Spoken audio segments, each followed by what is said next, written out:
Krásný srpnový den, vítám vás u 3. dílu Chýně v obrazech a můžeme jít na to.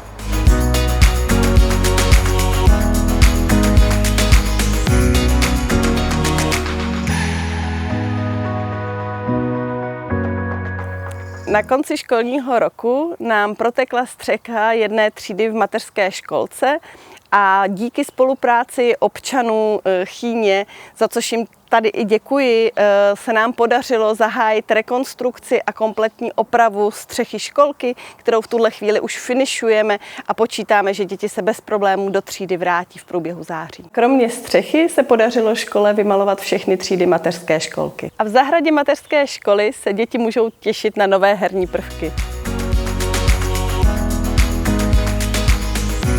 Máte chuť si zahrát nebo příjemně strávit čas s přáteli?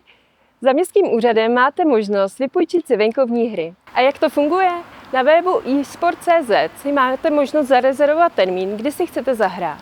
Na základě rezervace dostanete SMS zprávu s kódem, kterým otevřete box. V boxu naleznete vše potřebné ke hře a na místě jsou přímo přidělané návody. Přejeme vám příjemnou hru.